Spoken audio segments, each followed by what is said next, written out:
किसी पर उंगली उठाना तो आसान होता है, मगर उस उंगली उठाने के समक्ष उसके पुरावे देना वाकई कठिन होता है। नमस्कार, मैं हूं केतन बारिया, आप देख रहे हैं हम तो पूछेंगे।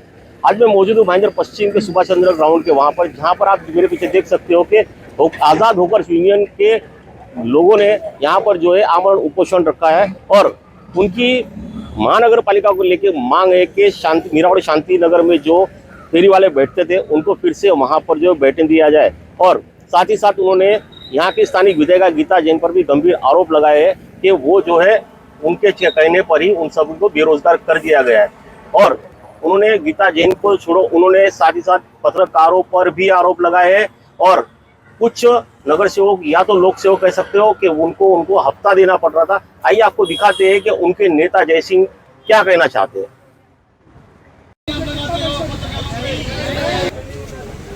नारेबाजी ये प्रबोध जिंदाबाद जिंदाबाद जिंदाबाद हर जोर जुल्म के टक्कर में संघर्ष हमारा। माजरा वही 10 महीना पुराना है। जमींदार और भूख की लड़ाई। पिछले 10 महीने से शांतिनगर के 175 फेरी वालों के तकरीबन 2000 परिवार को सड़क पर ला दिया गया है। आज उनकी स्थिति बद से बदतर है। न उनके घर में इतना पैसा है कि वो अपने बच्चों को फीस दे, न उनके पास रोजी रोजगार के लिए कुछ बचा है। और सबसे बड़ी बात है कि कानून को तोड़कर जो ये संसद ने जिस कानून को पास किया है उसको तोड़कर 175 फेरी वाले खाली निशाने पर है। हम भी वही खोज कर रहे हैं कि क्यों ये टारगेट किए जा रहे हैं। लेकिन हाईकोर्ट तो सख्त नजर आ रहा है। हाईकोर्ट बार बार मुंबई महानगर पालिका को कह रहा है, बाकी महानगर पालिका को कह रहा है कि फेरी वालों पे धोरण बनाओ और उनके जो फुटपाथों में बैठे अतिक्रमण करके बैठे उन पर कार्रवाई करो।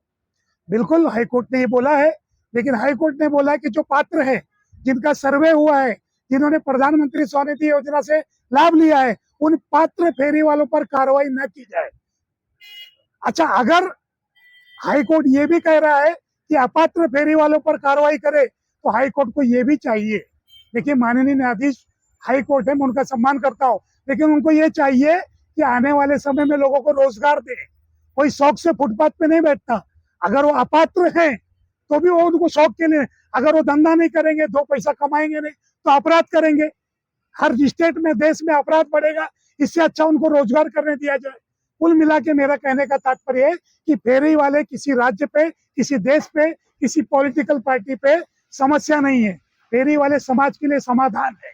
आमदार का क्या जुल्म हुआ है फेरी वालों पर जो आप लोग ने ये पूरा जुल्म आमदार का ही है। ये मैं नहीं कहता, ये पूरी मीरा भाईंदर महानगर पालिका बोलती है। हमारा तो डायरेक्ट आमदार से कुछ लेना देना बिल्कुल नहीं था। हमारा लेना देना तब था जब आदरणीय गीता जैन जी ने हमको कहा कि मैं बहुत गरीब महिला हूँ, मुझे प्रताड़ित किया गया, मेरा समर्थन दो। हमारे सारे फेरी वाले उनके साथ जुड़े, उनके इलेक्शन में काम किया, उनको जिता के दिया 145 से। फिर अचानक पता नहीं क्या हो गया कि उनको यही फेरी वाले दुश्मन नजर आने लगे। आमदार जो होता है फेरी वालों को प्रताड़ित करने के लिए होता है कि जनता की सेवा के लिए भी होता है? क्या क्या रूप होते हैं उसके? पूरे विधानसभा के हमने पहले कहा कि हमारी गीता मैया है, हमारी बड़ी बहन है, लेकिन कब तक लोगों के भूख पे लाले पड़ गए हैं। और जिससे पूछो बोलते मैडम का आदेश है, गीता जैन जी का आदेश है। हम ये पूछा, आप टाउन वेंडिंग कमेटी बनाओ, पूरे मीरा भाईंदर में hawker zone, non hawker zone अलग करो। 8300 फेरी वालों का ये लेबर कमिश्नर के पास पड़ा हुआ है। आप क्यों नहीं टाउन वेंडिंग कमेटी बना रहे हो? आप hawker zone, non hawker zone क्यों नहीं बना रहे हो? आप 2008 का तमगा दिखा रहे हो। कानून बना है 2014 और उसमें लिखा है कि 2014 के पहले के जितने फेरी वाले हैं, जिनके पास फेरी करने का अधिकार है, वो सारे के सारे पात्र हैं। जय सिंह जी, आपको जगह अलॉट की गई है अयप्पा मंदिर के पास, लेकिन वहां क्यों नहीं जाना चाहते आप? आपको पता है, मैं आपसे सवाल करता हूं, आपको अगर हमारे विधायक जी को इतना नॉलेज है तो उनको ये पता होना चाहिए कि 50 मीटर मंदिर से 50 मीटर वहां 2-2 मंदिर है। वहां पे मीरे भाईंदर का जो शौचालय का पूरा वो क्लियरिंग होता है, वहां पे फेरी वाला कैसे बैठेगा? और अगर मैं ये नहीं कहता कि मैं वहां नहीं जाऊंगा, आप पूरे मीरा भाईंदर के फेरी वालों को नॉन ऑकर्जन से उठा के ऑकर्जन पे भेजिए, वहीं पे क्यों? और आप कौन हो वहां पे रास्ता देने वाले? मैंने बीएमसी से पूछा, उन्होंने कहा हमने कोई पट्टा नहीं मारा। फिर बीएमसी ने सर्कुलर कैसे जारी किया है, वहाँ पे आपको बैठने की व्यवस्था कैसे की? नहीं क्या की है। महानगर पालिका गीता जिनके इशारे पे चलती है? कोई सर्कुलर नहीं, भी गीता जैन जी के इशारे पर मीरा भाईंदर महानगर पालिका ताता थैया करती है, खाली चलती नहीं तो है। आपको लगता है कि यहाँ पे जो आईएएस अधिकारी प्रशासक संजय काटकर जी हैं, एकदम वो एक यहाँ पे रबर स्टैंप है क्या? उनका दोहरा चरित्र है, उनका दोहरा चरित्र है। हम 3 बार उनसे मिल चुके हैं। उनके पास फेरी वालों के लिए समय नहीं है। महाराष्ट्र के हमारे आदरणीय मुख्यमंत्री एकनाथ शिंदे जी है, वो फेरी वालों को समय देने के लिए तैयार है। आपके पास समय नहीं है। 50 लोग भूखे बैठे हैं यहाँ पे, 48 घंटा हो गया है। आप हाईकोर्ट क्यों रुख क्यों नहीं करते? एक अधिवक्ता हैं आप, हाईकोर्ट और ने आपको सारे कानून की धाराओं का पता है, कानून का ज्ञानी हो आप। हाईकोर्ट ने हमारे हाथ में दे दिया है कि जो पात्र फेरी वाले हैं उन पर कार्रवाई ना हो, और मैं पात्र फेरी वालों के लिए लड़ रहा हूँ और अंतिम समय तक लड़ता रहूंगा। आपके पास ऐसा कोई सर्कुलर है? बिल्कुल है, दिखाइए सर्कुलर ऐसा है तो। यही तो इसीलिए तो रोक के रखा था। ये देखिए, ये हमारे आदरणीय प्रधानमंत्री जी क्या, आप हाईकोर्ट का सुनिए, सर्कुलर दिखाइए अरे सर। लीजिए ना आप प्रभु, हाईकोर्ट का विधानसभा को मानते हैं आप? सर, आप हाईकोर्ट का विधानसभा को सर, मानते मैंने हैं? हाईकोर्ट का ये क्वेश्चन उनके किया है। हम सर, मैं हाईकोर्ट का आदेश दिखाइए हमें। बस आप लोगों का यही है, हाईकोर्ट का आदेश दिखाइए लीजिए। भारत का राजपत्र मानते हैं? सर। हाईकोर्ट का दिखा रहा हूँ ओनली हाईकोर्ट का आदेश दिखाइए। न्यायपालिका से बड़ा सर। कोई नहीं इधर high court of judicial of Bombay, ये लो, मेरे से ज्यादा आप पत्रकार पढ़े लिखे, इसको पढ़ लीजिए और नोट कर लीजिए उस पे क्या लिखा है, देख आप लीजिए। दिखाइए, पढ़ के दिखाइए सबको। मैं मालूम पढ़ पड़े के जनता दिखा रहा हूँ, देखिए आप को क्या मालूम क्या है। पढ़ के दिखाइए। No student who are carrying on business on 1 मई 2014, आप देखते भी रहेगा ना, मैं बोले गलत पढ़ रहा हूँ, and who are covered by the definition of street vendor, street vendor in a claim of section 2 shall be evicted और चश्मा तो जरा मेरा, तो रुको यार, थोड़ा उम्र भी हो गया, 2 दिन से खाया नहीं तो। भेज दीजिएगा, लेकिन ये ऑर्डर का डेट कब का है? इसका इस हाईकोर्ट के ऑर्डर की डेट कब की ये है? ऑर्डर है 2017 का। तो आज क्या हो रहा है? आज 2024 है और वापिस से हाईकोर्ट ने संज्ञान लिया। वो ऑर्डर कहाँ पर है? वो कोई ऑर्डर आया ही नहीं है। यार, हाईकोर्ट ने संज्ञान लिया है तो कोई हाईकोर्ट ने संज्ञान लिया है, और संज्ञान लेने के साथ साथ क्या है, कुछ आदेश जारी नहीं किया है। आप जाके उस हाईकोर्ट के ऑर्डर को निकालिए, और मैं आपको वचन देता हूँ, अगर इस ऑर्डर में होगा कि पात्र फेरी वालों को हटाया जाए तो हमारा एक फेरी वाला नहीं बैठेगा। आप अधिवक्ता होते हुए आपको न्यायालय पे भरोसा नहीं है? मुझे न्यायालय पर पूरा भरोसा है, लेकिन एक भ्रष्ट प्रशासन पर भरोसा नहीं है। हाईकोर्ट कहाँ कहाँ जाएगी देखने। हमारे एक जुडिशियल है, वो अपना ऑर्डर देके पूरा काम कर लेते हैं। ये आईएएस अधिकारी को क्यों बिठाए गए?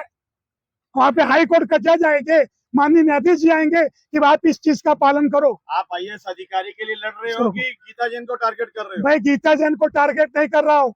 आज भी अगर मेरे फेरी वालों के साथ न्याय होता है, मेरे गीता जैन के खेत के बगल में कोई खेत नहीं है कि मैं मेड़ जोतने के लिए उनसे लड़ रहा हूँ। गीता जैन जी हमारी विधायक है, हमारी बड़ी बहन है, हमारी गीता मैया है पूरे मीरा भाईंदर की। यहाँ का प्रशासन कौन चलाता है? प्रशासक कौन है? प्रशासक हमारे एकनाथ शिंदे जी है, पूरे महाराष्ट्र के। यहाँ का कोई अलग से, मीरा भाईंदर कोई अलग से नहीं आया है। कानून को नहीं मानते? नहीं, मीरा भाईंदर का कानून कोई अलग पाकिस्तान का कानून नहीं है। जो महाराष्ट्र का कानून होगा, जो केंद्र सरकार का कानून होगा, वही मीरा भाईंदर कानून को मानना पड़ेगा। वो गलत है, वो टोटल गलत है। आप न्यायालय को चुनौती दो। न्यायालय को हमको लीगल दो लेटर कि हम तुम्हारे 150 लोगों को वहां बैठने के लिए दे रहे हैं, और मीरा भाईंदर नगर के आईएएस अधिकारी लिख के दे, है उनके अंदर हिम्मत देने को। आप एक अधिवक्ता हो, आपको पता है अगर कोई कानून। मैं अधिवक्ता है वो विषय छोड़ दीजिए। मैं यहाँ पर अपने गरीब भाइयों के लिए, उनकी रोजी रोटी के लिए लड़ रहा हूँ, और मैं इतना जानता हूँ कि मीरा भाईंदर महानगर पालिका किसी राजनेता के इशारे पर गलत कर रही है, मुझे उसका विरोध करना है। तो आपने देखा कि उपज का उपोषणकारियों का क्या जवाब था, क्या रूप था, और किस कैसे उन्होंने जो है एक आक्षेप लगाए यहाँ के स्थानिक विधायकों पर। मगर आपको उनसे भी रूबरू करवाते हैं, स्थानिक विधायक गीता जैन से और वहाँ के स्थानिक व्यापारियों के, कि इस पूरे उपोषण के मामले में उनको क्या कहना है, और आज तक उन कैसे त्रस्त इन फेरी वालों से। आइए आपको दिखाते हैं। देखिए, वो 2 बार मुझसे भी मिलके गए थे। मैंने उनसे कहा था कि आप नो फेरी वाला क्षेत्र में बैठने की हट ना करें, क्योंकि वहां बैठने से वहां के लोगों को, वहां के व्यापारियों को बहुत असुविधा होती है। कुछ दिनों पहले किसी वो फेरी वालों ने एक व्यापारी को पीटा था, वो घटना भी हुई। और वो रास्ते इतने छोटे हैं कि अगर कोई मैयत हो जाए तो उनको भी हम एम्बुलेंस या शववाहिनी से नहीं ला सकते। एक घटना वो भी हुई। तो उसके बाद ये निर्णय लिया गया कि जहाँ रास्ते इतने छोटे हैं और फेरी वालों को हम बिठा नहीं सकते, और वो 9 फेरी वाला जोन ऑलरेडी था, तो वहां से फेरी वालों को हटाया जाए ताकि वहां के लोगों को जो परेशानियां झेलनी पड़ रही है रोज ब रोज के जीवन में, वो ना झेले, वो उनका सहूलियत मिले और एम्बुलेंस भी हमारी आ जा सके, बीमार लोग वहां से वो उन्हें बिना परेशानी से लाया जा सके। तो ये सबको देखते हुए प्रशासन का ये निर्णय है कि वहां फेरी वाले नहीं बैठेंगे और उनको एक अल्टरनेट जगह दी गई है अयप्पा मंदिर के बाजू में स्लैब डाल के। वो एक लंबी सी जगह है, वहां नंबरिंग डाला गया है और फेरी वालों को वहां बिठाने के लिए अल्टरनेट व्यवस्था की गई है, तो वो वहां जाके बैठे, ऐसा मैं कहना चाहूंगी। मैडम, एक तरफ बेरोजगारी की अ, दुहाई दे रहे हैं, दूसरी तरफ वहाँ पे नागरिकों की तकलीफें हैं और वहाँ पे नागरिक बड़े त्रस्त इन फेरी वालों से, तो क्या कहेंगे? देखिए, अभी तो हाईकोर्ट का भी निर्णय है कि फुटपाथ जो है वो नागरिकों के चलने के लिए फ्री होनी चाहिए। तो यहाँ तो रोड ही फ्री नहीं होते थे, फुटपाथ तो बहुत लंबी दूर की बात है। पर खैर जो भी हो, हम बात करें मीरा भाईंदर की, तो मीरा भाईंदर में वो रोड बिल्कुल भी इतना छोटा है कि वहां फेरी वाले नहीं बैठ सकते और मुझे नहीं लगता कि प्रशासन उनको बैठने के लिए अलाउ करे। और उपोषण करके कोई बात जो कायदे में नहीं हो वो मनवाई नहीं जा सकती। मैडम, आपको लग रहा है कि ये स्टंट है, किसी राजनेता का इसमें सपोर्ट है आपको बदनाम करने? हो भी सकता है, क्योंकि 8 महीने बाद अचानक उनको उपोषण करने की क्या जरूरत आई। ये बात जब नई नई थी, जब नए नए फेरी वालों से वहां से हटाए गए थे, तब उनको उपवास करने की नहीं सूझी। क्यों? ये कहा जा रहा है कि आपकी शिकायत है, उनको वहां से खदेड़ा गया, आप ही के कारण वहाँ पे उनको बैठने नहीं दिया जा रहा है, तो इसमें कितने सच्चाई? उनके खिलाफ करीब करीब 1000 से ज्यादा शिकायत है। अब किन की शिकायत पे उनको उठाया गया है वो प्रशासन ही बता पाएगी। मैडम, कहीं ना कहीं ये जो फेरी वाले आते हैं, कई आपराधिक तत्व है जो आसामाजिक रूप से उगाही का एक बहुत बड़ा जरिया है, इसके पीछे काफी बड़ा पैसा भी नेटवर्क काम करता है, तो इनसे लोगों के ऊपर भी लगाम लगे, उसके लिए भी कुछ आपका रहेगा? देखिए, ये एक पूरा आपको पता है एक नेक्सस है। फेरी वाला बिठाने के लिए कुछ लोग हफ्ता लेते हैं, वो वहां से ये नेक्सस शुरू होता है। हफ्ता लेते हैं इसलिए वो बोलने की हिम्मत नहीं कर पाते कि यहाँ से फेरी वाले उठाओ, तो इसलिए वो नागरिक जो वहां रह रहे हैं वो परेशान होते हैं। कई फेरी वालों के और वहां की महिलाओं की जुबानी मैंने सुना कि उनकी छेड़ती की गई है, उन्हें अश्लील शब्द कहे जाते हैं नीचे उतरते ही, उनको वहां से पास नहीं होने देते, अपने गेट से बाहर आने के लिए भी उनको फेरी वालों की अनुमति लेनी पड़ती है। तो ये सब जो बात है उसमें से एक बिल्डिंग के तो 2 माले तक जबरदस्ती से उसको शोरूम बनाए गए हैं और उसके ऊपर रहने वाले 2 माले को बोलते हैं कि आप समय देख के नीचे उतरिए। पूरे नीचे कंपाउंड में बाजार भरा जाता है और ये हैरानगति अगर हम सहन कर रहे हैं, तो मुझे लगता है कि हम यहाँ के नागरिक इस अन्याय के सामने आवाज उठाते हैं, तो उसमें उनकी कोई गलती नहीं है। फेरी वालों को उनकी जगह बैठना चाहिए, उनकी सहूलियत भी रहनी चाहिए, लेकिन साथ-साथ में बिल्डिंग में और वहाँ के रहवासियों की भी परेशानी नहीं होनी चाहिए। जो एक सवाल ये भी है कि वो जो लोग हैं, आपका ये कहना है कि बाहर से लोग यहाँ पे आके और वापस बैठ रहे हैं, जबकि उनका ये कहना है कि यहीं के लोग हैं, उसमें क्या? देखिए, मुझे जो मेरे पास लिस्ट है, उसमें से जितने यहाँ के लोग हैं, बिल्कुल उनको अकोमोडेट करने के लिए निर्देश दे दिए गए हैं और वैसी जगह भी बनाई गई है। एक शहर, उनके ही फेरी वालों का अगर हम अकोमोडेट नहीं कर सकते, तो उस शहर की एक नीति होनी चाहिए कि बाहर के फेरी वालों यानी वो जिस शहर से आते हैं, वो शहर उनको अकोमोडेट करे। क्योंकि आप देखेंगे कि हमारे नवघर, हमारे स्टेशन के बाहर मीरा रोड, ऐसे कई इलाके हैं, जहाँ अब पैर रखने को जगह नहीं, वहाँ से गाड़ी भी नहीं जाती और भगवान न करे कोई हादसा हो गया, तो फायर और एम्बुलेंस भी नहीं जा पाएगी। ऐसी स्थिति, ऐसी बहुत सी जगह हमारी यहाँ है। तो मैं तो चाहती हूँ कि जल्द से जल्द एक वेंडिंग कमेटी बन के निर्णय लिया जाए कि कम से कम उन छोटे-छोटे रोडों पर फेरी वालों को ना बिठाया जाए। जो रोड बड़े हैं, उसको बिठाओ, वहाँ बिठाइए। फेरी वाले भी ज़रूरत है हमारे शहर की। तो पर वो ज़रूरत परेशानियों को लेके नहीं होनी चाहिए, यानी रहने वाले परेशान और फेरी वाले अपनी मस्ती में अपना काम किए जा रहे हैं, वो भी नहीं होना चाहिए। फेरी वालों ने भी अपनी एक डिसिप्लिन में रहना चाहिए। दुकान वालों को मारना वगैरह फेरी वालों को शोभा नहीं देता। सर पहले तो मैं सबसे पहले आपका नाम जानना चाह रहा हूं, और जिस प्रकार से अभी भाईंदर में हॉकर्स लोगों ने एक आंदोलन शुरू किया है कि भाई उन्हें वापस आपके इलाके में जहां से वो जहां बैठते थे वहां बैठने दिया जाए। अगर वो वहां बैठते हैं तो किस प्रकार की समस्या होगी? मैं आपको बताऊं कि जब से ये नहीं बैठ रहे हैं तब से यहाँ पे इतनी शांति है, इतना सुकून है कि यहाँ सभी व्यापारी जो है कायदे से वहाँ पे अपना धंधा कर पा रहे हैं। नहीं तो ये लोग आते थे, गाड़ी भी नहीं खड़ा करने देते थे, अपने 8-8, 10-10 फुट के जो है धंधे लगाते थे, किसी की दुकानें नहीं दिखती थी। लाखों रुपए लोग भाड़ा देते हैं, यहाँ पे करोड़ों करोड़ रुपए की दुकानें हैं, उसके बावजूद भी ये लोग, कोई आता था वहाँ पे, ये लोग बैठते थे, ग्राहक भी आते थे, उनको भी मारते थे। दुकान वाला, एक दुकान वाला तो ऐसा था कि साइकिल रखा अपना और किराने के लिए अंदर, किराने की उसकी दुकान थी, अंदर गया वो जाने के बाद से वो आया फेरी वाला, उससे पूछा कि भाई ये साइकिल यहाँ पे क्यों रखे, और उसके बाद वो कुछ बोला नहीं, उसके बाद उसको मारना ही दुकान के अंदर ही शुरू कर दिया। वो इतना बेचारा शर्मिंदा हो गया, ये 2015-16 की बात है, इतना बेचारा शर्मिंदा हो गया कि अपनी वो दुकान बेच के भाग गया। और पूरा का पूरा इस समय जो है अभी कुछ समय पहले, करीबन 1 साल हुआ, 1 साल पहले वो माहिरी वाला है, उसको जो है उठा के ये लोग दुकान में सब लोग करीब 100-150 लोग जाके उसको मारे वहाँ पे। इसके बाद से यहाँ पे तमाम छेड़छाड़ की घटनाएं होती रही हैं, तमाम FIR होते रहे हैं। वहाँ पे चलने के लिए जगह नहीं बचती है, वहाँ पे एम्बुलेंस आने के लिए एम्बुलेंस तक वहाँ पे नहीं आ सकती है।